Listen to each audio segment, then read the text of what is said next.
Gracias, hermana. Gracias al Señor también por darme esta oportunidad de servirlo. Y es un privilegio para uno de poder compartir su palabra. Y esta noche nos toca el capítulo 11 de Josué. Y si ustedes lo han revisado, hay una parte que dice que es resumen de la conquista. Pero un resumen de la conquista es, tendríamos que ver todo lo que aconteció. Desde, desde que Josué asume la responsabilidad de llevar adelante la promesa de Dios, de entregar a su pueblo la tierra prometida. Y vemos que en todos estos capítulos hemos visto cómo el poder de Dios se ha manifestado y también cómo hemos visto que nosotros tendríamos que responder a la obediencia de lo que nos dice Jehová o nuestro Padre para hacer las cosas. Y Josué es un testimonio de lo que es eso, o sea, de hacer las cosas. Si bien hubo algunos errores, algunas fallas, ¿no? De parte de Josué y también del pueblo de Israel, pero que luego tuvieron que enmendar el camino y ser obedientes a lo que el Señor les decía. El Señor en su libertad nos da la libertad para hacerlo, pero que muchas veces no coincide con los planes que Él tiene. Y Él planificó, por lo que estuve revisando, Él planificó esta conquista del este hacia el oeste y del sur hacia el norte. Primeramente lo hace Moisés en el lado este antes de pasar el río Jordán y luego entrega la posta a Josué para hacer la conquista. Estratégicamente vemos cómo Jehová le da la orden que vaya a Jericó. Hace pasar otra maravilla más, algo sobrenatural, de que el río, toda la población de Israel pasó en seco, el río Jordán. Y todos los reyes que estaban pasando el Jordán pensaban que esto iba a demorar mucho porque como estaban en la temporada de lluvias y ya pasaba esa temporada, entonces por lo menos iban a tener varios meses para poder consolidarse sus ejércitos y poder hacer frente a esto. Y como se decía la vez pasada, el capítulo anterior, no había pues los sistemas de comunicación, solamente, yo le digo, el radio Bemba, de palabras de boca en boca llegaban las cosas. Entonces, ellos tenían conocimiento de lo que había pasado hace 40 años atrás. Que el mar se abrió y ellos pasaron en seco y que el ejército del faraón quedó sumergido en las aguas. Y luego que el pueblo tenía provisión diaria de alimentos, como también los vestidos y los zapatos nunca se les gastaron. Pero siempre el pueblo miraba hacia atrás, siempre estaba quejándose. Entonces la generación que había salido de Egipto no llegó a la tierra prometida, sino los hijos de los hijos. Los hijos y los hijos de los hijos. Y es así como los únicos que pasaron de esa generación fueron Josué y Caleb. Fueron los dos únicos testigos que dijeron que con el poder de Dios iban a conquistar la tierra prometida. Mientras los otros espías que fueron decían que era imposible y que que las ciudades eran amuralladas y que habían gigantes y que nosotros éramos pequeñas langostas, etc. Querían retornar nuevamente a ser esclavos del mundo, esclavos de Egipto. En esa época era el imperio. Y vemos cómo es que la estrategia de Jehová se la da a Josué, primeramente a Moisés para conquistar esas primeras tierras, que van a servir como un remanso para poder pasar hacia la tierra prometida. Y es así que entrega esos terrenos a 2 tribus más media tribu de Manasés. Luego que ellos están establecidos ahí, bueno, llegó el tiempo de que Jehová lo llama a Moisés a su presencia y tan solamente le hace ver lo que era la tierra prometida. Y al ser llamado Moisés a su presencia de Jehová, Jehová le entrega y le dice, bueno, tú tienes que asumir esta responsabilidad y lo único que te pido que te esfuerces y seas valiente. Que yo no te voy a desamparar. ¿No? Eso está en el capítulo 1 y que es importante porque él confió plenamente en Jehová. Desde ya muy joven, desde que comenzó a guardar con Moisés, a seguirlo a Moisés, estar cerca de su presencia en el monte Sinaí, luego estar en el tabernáculo, constantemente guardando el tabernáculo y estar con Moisés constantemente. Una vez que se ha tomado esto, como dije yo, la estrategia que planteó Jehová era tomar el este para luego cruzar el Jordán y entrar a la tierra prometida, y en la tierra prometida tener la estrategia de tomar el centro, que vendría a ser Jericó. Y en Jericó, pues ya comenzar a irradiar la conquista, ¿no? Y encontré un video que quisiera que se pase para poder entender y poder ir explicando cómo fue el proceso. Es un video muy corto, pero que de repente vamos a tener mucho tiempo para examinar. Adelante, por favor, con el video. Los 15 segundos primero. Ahí tenemos parte de la tierra prometida, toda la tierra prometida, y ahí está marcando cómo es que las primeras conquistas, las primeras conquistas que se hizo, ¿no? Y dice que Moisés derrotó solamente a 2 reyes, ¿no? Derrotó al rey Sedón, que estaba en la ciudad de Esbón, que está justamente en la parte baja, casi cerca de Jericó, frente a Jericó, ¿no? Exacto.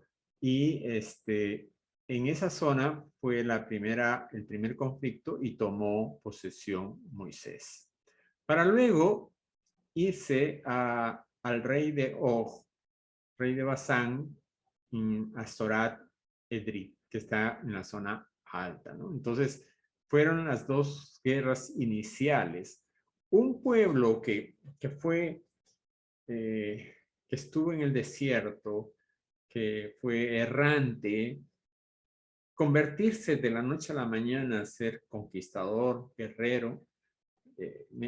Imagínense ustedes cuál fue la transformación.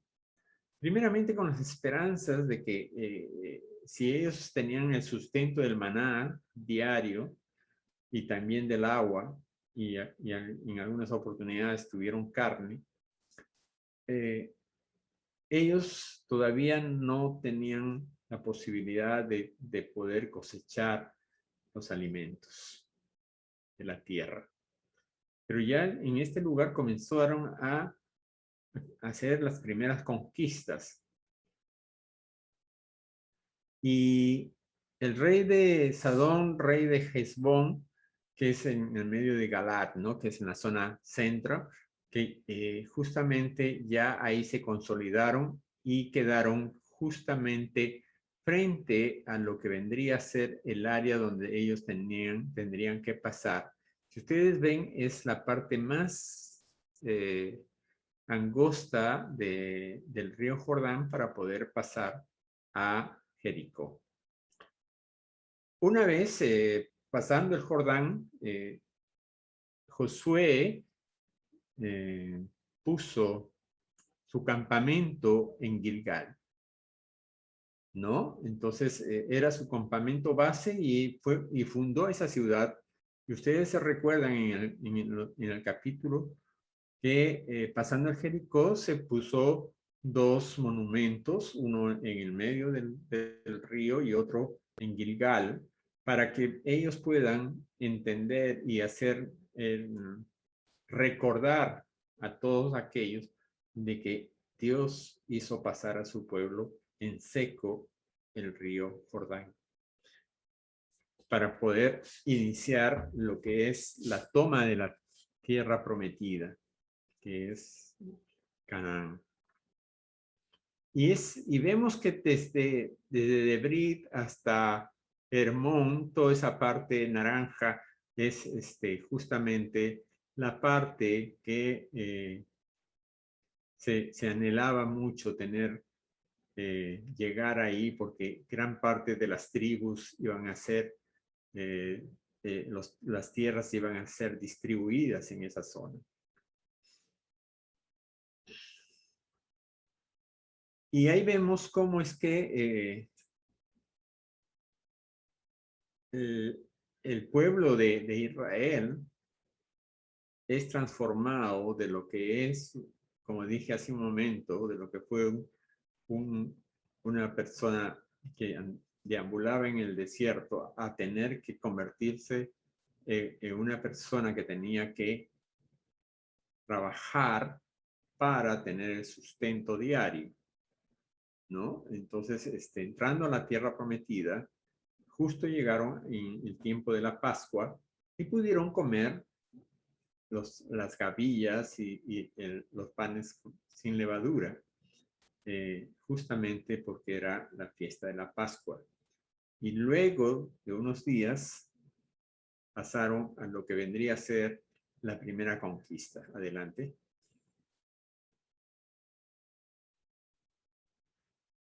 Estando en Jericó, avanzan hasta, o sea, están en Gilgad, pasan a Jericó. Y justamente recuerdan ustedes en Jericó todas también la parte espiritual que se movió en esa zona. Y eso fue todo una estrategia espiritual, porque lo único que hicieron los soldados de Josué es ingresar y solamente aniquilar, porque era una de las grandes ciudades muy fortificadas y que tenían la posibilidad de poder sobrevivir 3 años sin necesidad de abrir las puertas, por sus grandes almacenes y su dotación de agua que tenían constantemente. Entonces, ellos podían tranquilamente, pero de todas maneras había ese temor. Entonces, reinó mucho, si se bien de palabra a palabra se fueron conociendo más las escrituras, se fueron conociendo las grandes proezas que hacía el Dios de los israelitas. Y ellos, cuando el pueblo pasó el río Jordán, mucho más fue el temor, porque ¿se acuerdan ustedes cuando los 2 espías que fueron a la casa de Rahab les decía que el pueblo estaba aterrorizado y muy temeroso de la conquista de ellos, porque ellos sabían que iban a conquistarlos. Y ahí vemos también cómo es que Dios utiliza una persona y le hace la transformación de una vida pecaminosa, de una vida que ella no quiso llevar, pero que por ofrenda a los dioses tuvo que convertirse en prostituta y luego seguir esa vida porque no sabía otras cosas que hacer. Hasta que cuando llegaron los 2 espías, pues parecía que ya Dios estaba preparando a Rahab. Y Rahab no solamente ayudó a los espías, sino que después en la genealogía de lo que vemos la venida de nuestro Señor Jesucristo, encontramos a Rahab como parte de la genealogía de Cristo. Y bueno, y ahí vemos cómo es que la estrategia fue fundamentalmente cumplida al pie de la letra. Tanto el paso del Jordán como también la estrategia para la caída de los muros de Jericó. Y todo fue la parte sobrenatural, la parte espiritual que había dentro de esos momentos. Una vez conquistada Jericó, hubo un problema, ¿se acuerdan ustedes? Con el anatema que había. Y que ellos también primeramente pensaban que habiendo conquistado, habiendo derribado, habiendo conquistado Jericó, habiendo aniquilado totalmente Jericó, con todo ese orgullo pensaban que Hai era una ciudad más pequeña que Jericó, que podían simplemente ir y conquistarlo. También usaron la estrategia de enviar 2 espías y le dijeron que no era necesario enviar todo el ejército, sino tan solamente unos 2,000 o máximo 3,000. Pero que a raíz del anatema que se tenía dentro del campamento de Israel, pues Dios no los ayudó. Primeramente, que yo manifesté, y eso está en la palabra, los 6 primeros versículos de ese capítulo del anatema en el campamento, no se menciona absolutamente a Dios para lo que es ir a conquistar Hai. Entonces vemos que ellos hicieron su voluntad, ellos procedieron a lo que era. Y Josué no estuvo ahí, sino que envió el ejército directamente, porque pensaba que era una cosa muy sencilla, muy fácil para poder conquistarlo, pero que tuvieron un revés y que todo el pueblo tuvo que orar conjuntamente con los ancianos y Josué. Pero Jehová le dijo, levántate. Y dio ese perdón, esa misericordia de Dios, ¿no? Dijo, bueno, pero primero tenemos que limpiar la casa. Y ¿se acuerdan ustedes cómo es que Dios comenzó el proceso de limpieza? Y yo manifesté que era similar a lo que es un embudo. Se comenzaba por el pueblo, luego la tribu, luego la zona, luego la casa y luego el hombre. Y había oportunidad para que se puedan arrepentir de haber tenido que tomar parte del botín que no estaba autorizado por Jehová y que lo habían guardado bajo la tienda, ¿no? Y vemos que esta situación sirvió también parte para que el pueblo entienda que se tenía que cumplir las órdenes que Dios había dado. Y cómo veíamos ahí cómo es que el pecar, el robar, el hurtar, afectaba no solamente a la persona, sino a toda la familia. Y así es, hermanos, que justamente es una enseñanza que nos da el Señor en este libro, de que muchas veces un pecado no solamente afecta a la persona, sino afecta a los que nos rodean. Y bueno,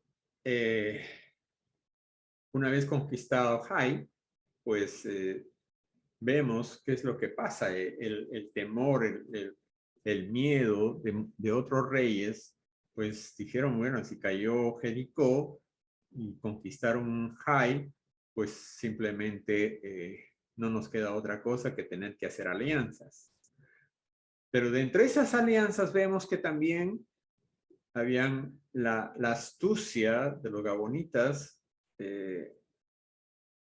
fueron y trataron de hacerse pasar de, de forasteros que estaban en tierras lejanas y que querían llegar a un acuerdo con Josué y su pueblo para que no sean atacados.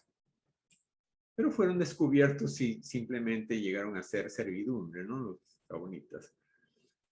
Pero luego viene otra situación de que a raíz de la conquista de Jai, pues vemos cómo es que los reyes se ponen de acuerdo, ¿no? Hay un pacto de 5 reyes, un pacto porque querían atacar a los gabonitas. Ahora, los gabonitas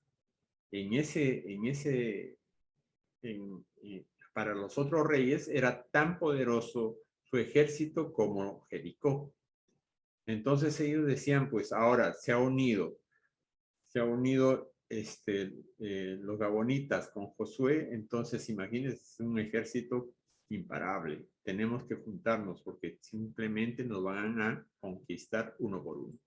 Y es así como vemos el pacto en el capítulo 10, el rey Adonisedec de Jerusalén convoca a los reyes de Oham de Hebrón, Piream de Jarnud, Jafia de Laquis, Olivna y Debir de Eclón. Y vamos a ver en el video cómo es que Josué comienza a atacar a todos ellos. Adelante. Vemos ahí que van a Jai, conquistan Jai, vuelven a Jericó.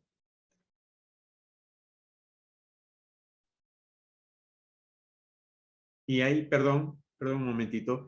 Y ahí vemos cómo es que Moisés les había dicho de también que tenían que hacer unos altares en el monte Elba y el monte Gerizim, como ofrenda para hacer ofrendas a Jehová. Por eso que marca de Jai hacia Silo y Gerizim y Elba, y de ahí todo el pueblo hizo la ofrenda a Dios por la conquista de primero estos 2 pueblos y segundo que estaban ya en la tierra prometida. Entonces vemos ahora cómo comienza la guerra de estos cinco reyes que se habían unido para poder contener a Josué y su ejército. Adelante.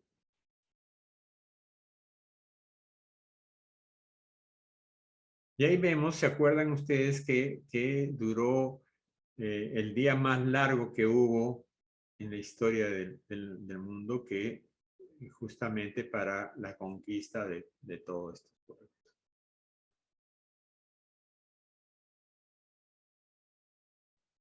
Y fueron aniquilados los 5 reyes por haber confabulado. Ahí, stop.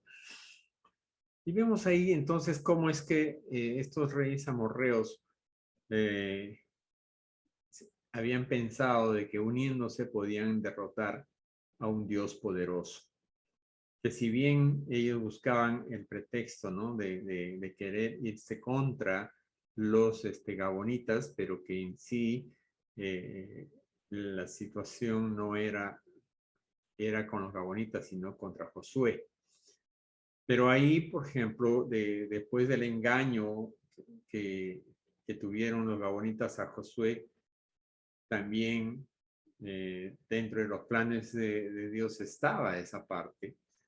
Fue la única ciudad que estuvo convenio de paz con Josué, pero que ellos fueron sorprendidos porque simplemente no indagaron ni investigaron, y ellos hicieron el pacto con ellos, pero que al haber jurado por Jehová que no los iban a atacar, ellos respetaron ese juramento, y que al poco tiempo tuvieron que ir a defender a su servidumbre, que eran los gabonitas, pero que en sí era un ejército tan poderoso que se habían juntado, pues 5 reyes contra un ejército, bueno, contra 2, ¿no? 2 ejércitos, pero que el Señor también dio todo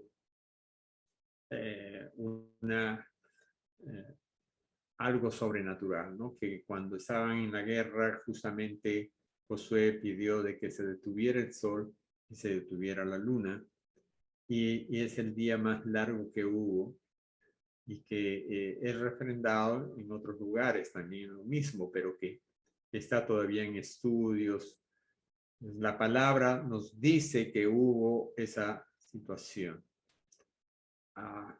Y es así como, si bien las guerras se hacían de día, entonces lo único que tenían que hacer era algo sobrenatural, paralizar el sol 24, y eso lo hizo Jehová para que su pueblo pueda luchar contra ellos. Una vez que ya están ahí y hemos llegado al capítulo 10, vemos que se completó todo lo que es, y como les dije, la estrategia era primero conquistar el este, o sea, del río Jordán a la derecha estamos en el este, y del río Jordán hacia la izquierda estaríamos en el oeste. Entonces, del este hacia el oeste, pero primero la zona sur, que es desde Hai hasta Debir, toda esa zona conquistando, ya casi tenían el 50% de la tierra prometida conquistada.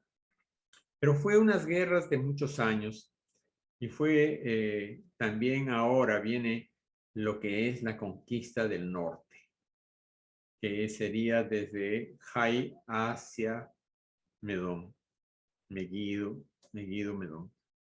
Y vemos que la conquista del norte en el capítulo 11 dice: cuando oyó esto, Javín, rey de Hazor, envió mensaje a Jobad, rey de Madón, rey de Sinrón, al rey de Aksab, a los reyes que estaban en la región del norte, en las montañas, en el Arabán, en el sur de Cineret, y en los llanos y en las regiones del Dor al occidente.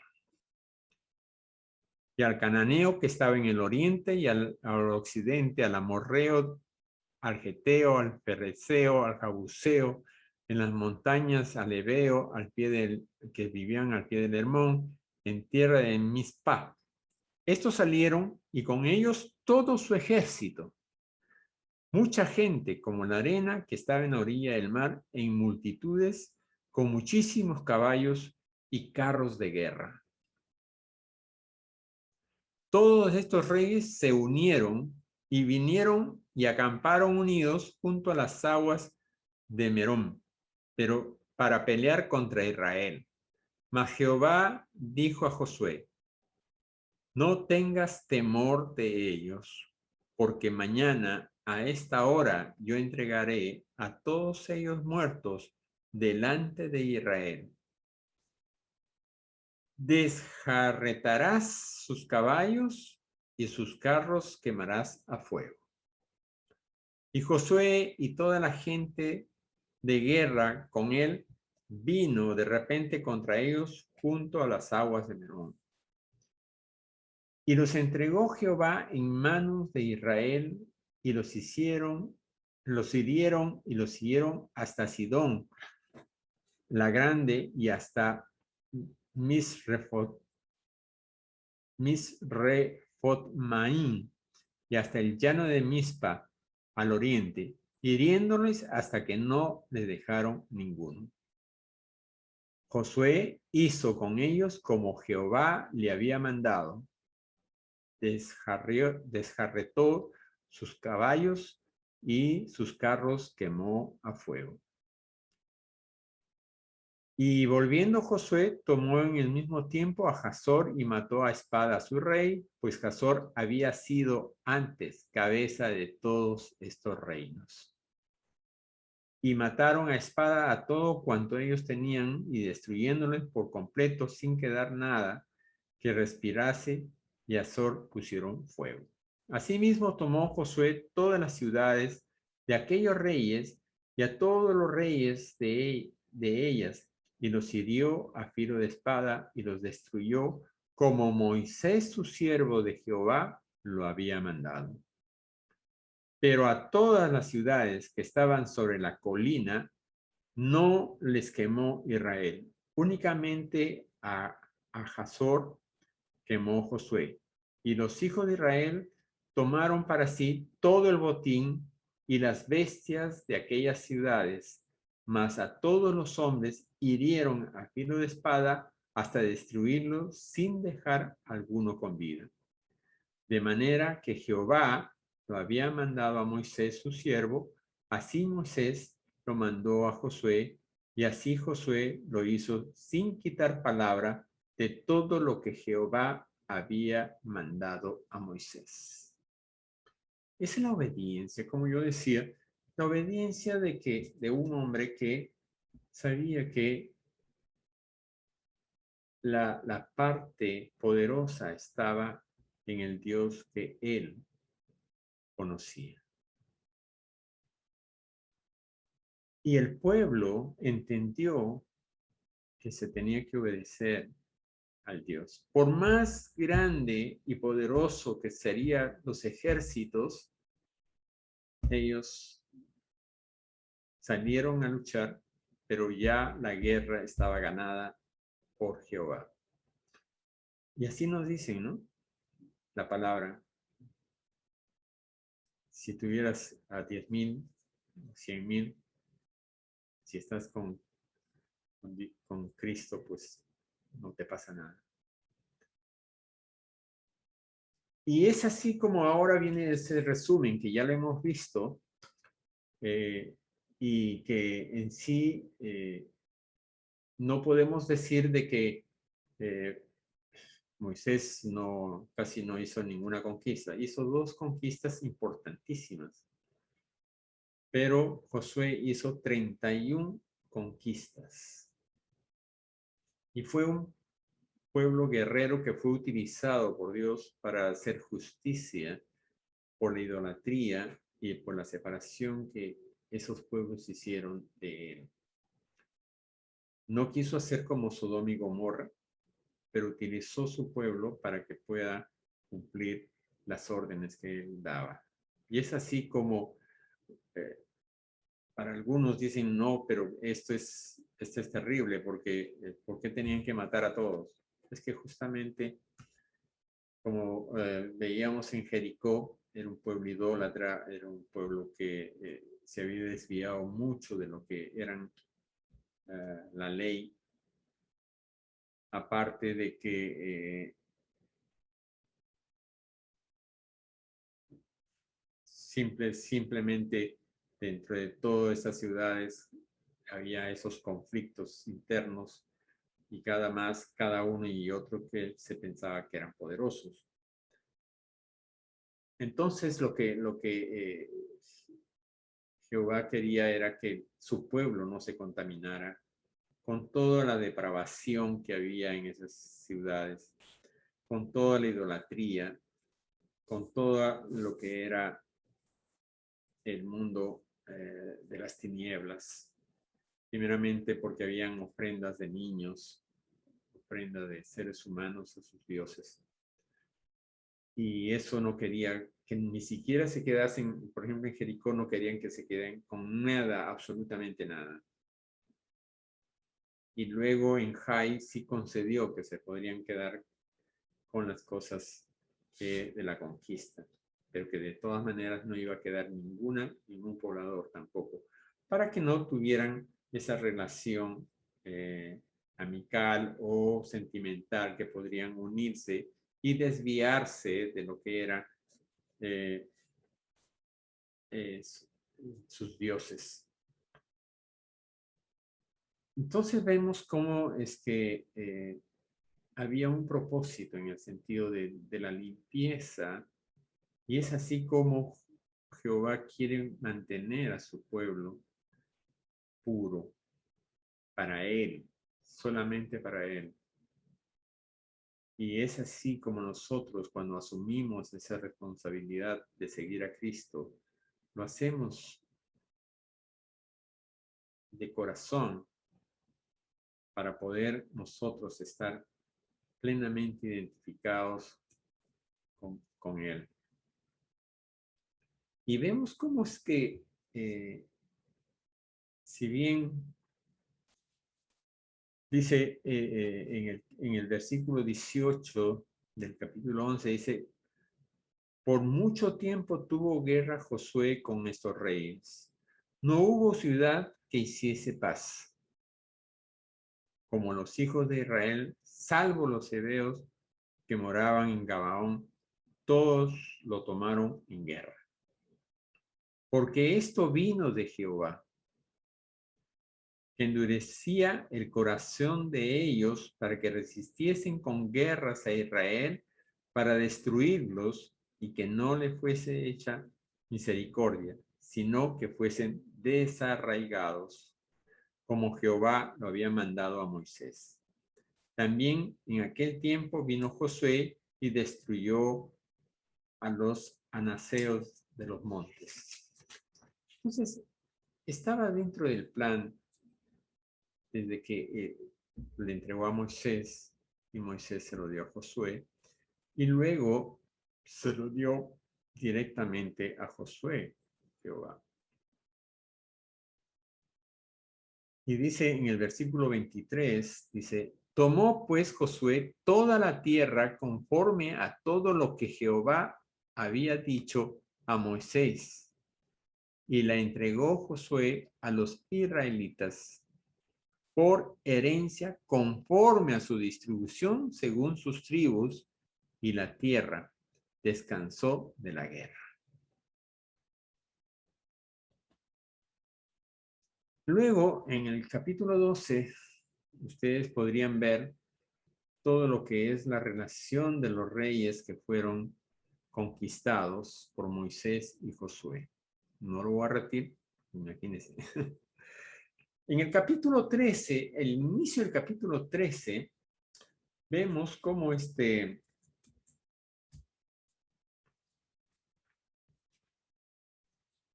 Jehová comienza a darle indicaciones a Josué.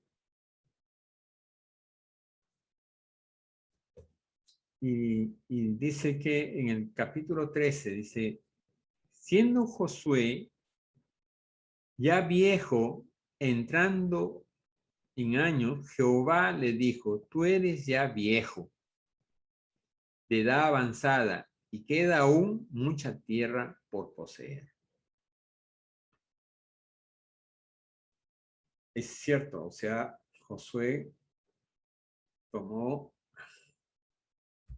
las riendas a los 80, 40 años más, estuvo en guerra y le dijo, bueno, ya tú ya estás viejo y estás cansado, pero te está quedando tierras para poseer. Y es así, si bien se hizo la distribución, pero habían lugares donde todavía quedaban ciudades por conquistar. Y vemos cómo es que en el capítulo 14, y eso sería para la próxima semana, interesante lo que se ve en todo este libro de Josué sobre Caleb, un hombre que estuvo se mencionó desde que enviaron a los espías y fue un compañero con Caleb en todas estas conquistas que había, pero que ahora a la edad avanzada de Josué, porque ya Jehová le está diciendo que ya está viejo y que tenía que dejar. Entonces dice, esta es la tierra que quedan todos los territorios de los filisteos y todos los de los gesureos. Y así mencionan muchos lugares donde faltaban. Y es así como luego al final viene el pedido de Caleb, porque le hace mención de que a sus 40 años él estaba con Josué y delante de Moisés les había concedido las tierras que ellos querían. Y vemos cómo es que acá, si siendo Josué ya viejo, y es así como nosotros lo vemos en la parte espiritual, hermanos. Nosotros muchos ya tenemos muchos años caminando con Cristo. Y dice, y estamos entrando en años también. Tú eres ya viejo y de edad avanzada. Y queda aún mucha tierra por poseer. Hay muchas cosas que el Señor quiere hacer contigo. Si bien estás dentro de la congregación, dentro de la iglesia, pero ¿cuál es tu responsabilidad? ¿Qué lo has hecho, no lo has hecho, lo haces a medias? ¿O eres un Josué que cumplió y que sigue cumpliendo y que el Señor le dice, ya, para? Ya has cumplido y bueno, hasta tus últimos días tú lo vas a hacer. Pero ya la parte más difícil, la parte más, lo has hecho. Y vemos el ejemplo del apóstol Pablo en el 2 de Timoteo, capítulo 4, que dice, he peleado la buena batalla, he acabado la carrera, he guardado la fe. Qué lindo. Ha peleado la batalla, la buena batalla, ha acabado la carrera, ha guardado la fe. Pero más claro, más contundente lo hace en Filipenses 3:13, que le dice, hermano, yo mismo no pretendo haberlo alcanzado, pero una cosa hago, olvidando ciertamente lo que queda atrás y extendiéndome a lo que está delante. Muchos de nosotros vemos atrás. Y esto me hace recordar también parte de lo que nos dice que cuando el labrador está con la yunta de bueyes para sembrar, haciendo el arado, nunca mira atrás, siempre mira adelante. Y nosotros tenemos adelante a un Cristo que siempre está ahí. Y nuestra mirada tiene que ser puesta en Él. Nuestra mirada tiene que ser dirigida hacia Él. Nuestro caminar, siendo el camino Él, pisar las huellas que Él dejó. Y ser obedientes, ser consecuentes con uno mismo en lo que uno está dentro de lo que es creer en aquel que nació, murió por nosotros y resucitó para estar nuevamente en la diestra y ser el único intercesor entre nosotros y su Padre.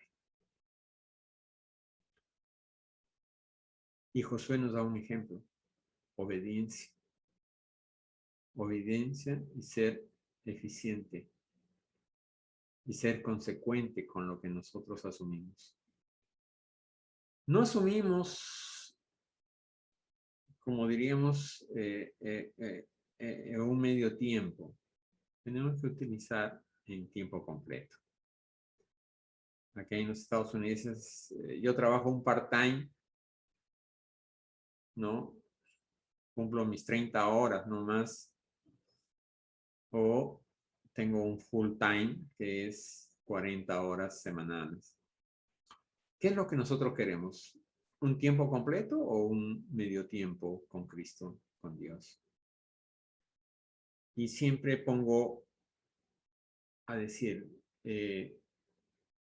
¿cuánto diezmas del tiempo que Dios te da día a día? Si son 24 horas, mi hermano, el diezmo sería 2 horas 40. 2 horas con 40 minutos es el diezmo diario que nosotros tendríamos de nuestro tiempo para estar a solas o en alabanza y en adoración o haciendo, como dice, las obras de mi Padre.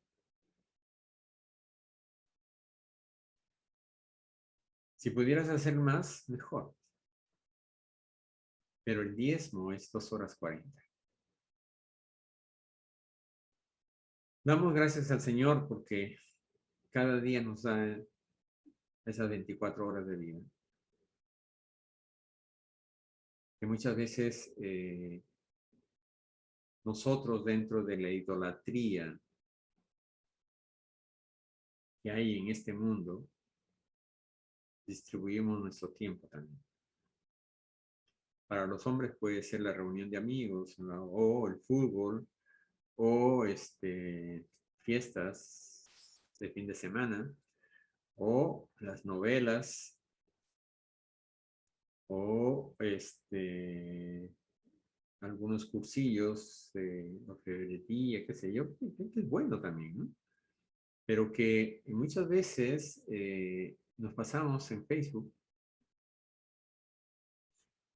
viendo las cosas que no son. O sea, en cierta manera, yo siempre digo, la hipocresía es Facebook. Porque muchas personas aparecen felices, hablan de grandezas, pero que en su vida real no es así.